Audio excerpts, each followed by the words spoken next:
Path to Opulence, Part 1. Prepare for Stagnation.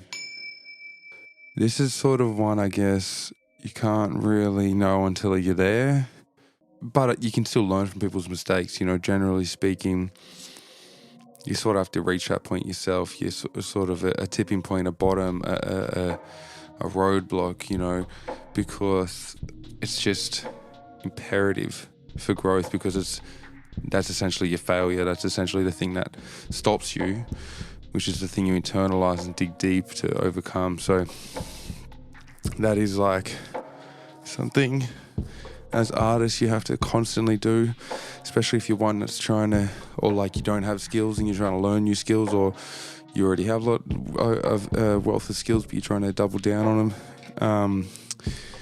There's constant difficulties, there's constant pitfalls and shortcomings, and you have to be prepared for that. And so for me recently, during the time of making Opulence, I had one of those moments. I'm not really sure why. Sort of just because just a little bit of an internal battle that I was having, and deciding to not release a song a month. It's just like letting go of that stress, and just a lot of like personal revelations I was having. I realized that I sort of lost sight of like why I was doing it. And this is what I mean by prepare for stagnation, because stagnation doesn't just mean like, you stop, could be you burn out, you hit a brick wall, whatever it is. Prepare to have to dig deep is just another way of saying it, you could say. So what I would like to say is that there's going to come a point when you're during the process or during your journey where the talent may fade, or the dreams may fade, the hope or the optimism may fade, or just you might just have a stroke of bad luck and things just change all of a sudden.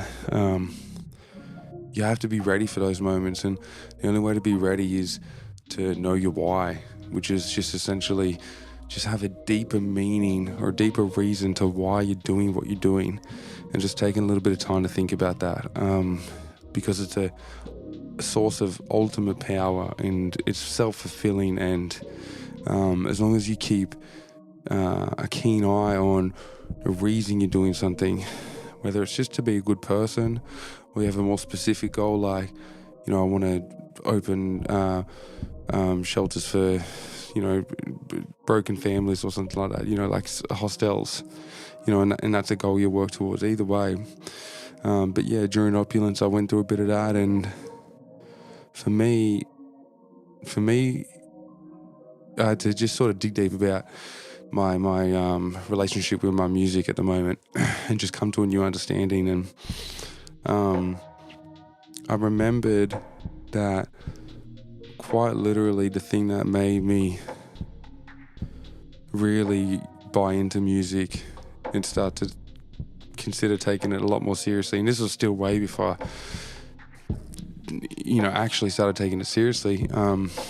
It was at Future Music Festival, and I was watching Drake perform, and I'll never forget.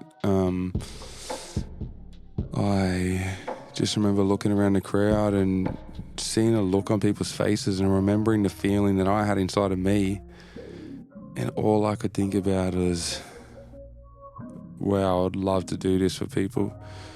This is what I'm chasing, this, to be able to share this moment with people, and to be able to inspire that sort of moment in people, and just to know how inspired and motivated I walked away from it, and just to imagine how many other people felt the same way.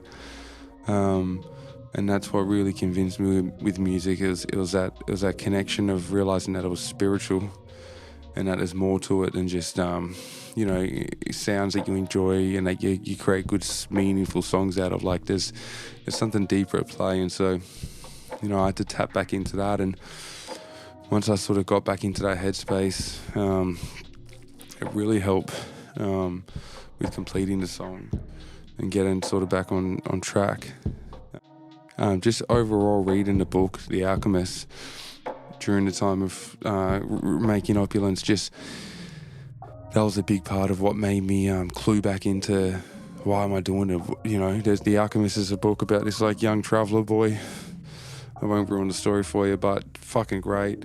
And it just essentially is a book about, you know, they call it your personal legend. Just finding your journey, just listening to the universe, listening to what your path is meant to be, and yeah, I think that's the ultimate source of moving forward.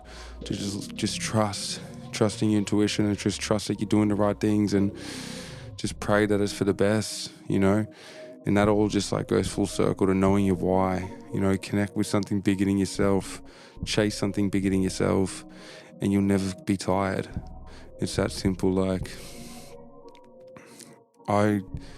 you know, people think that I like do a lot of stuff, but I think I'm so lazy still. Like, just because there's still so much time that I waste. There's still so much that I could be doing, and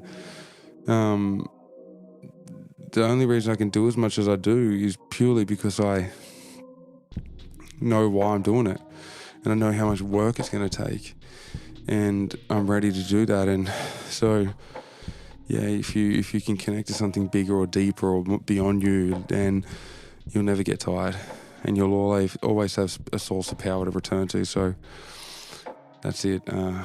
Path to Opulence, Part 1. Prepare for stagnation.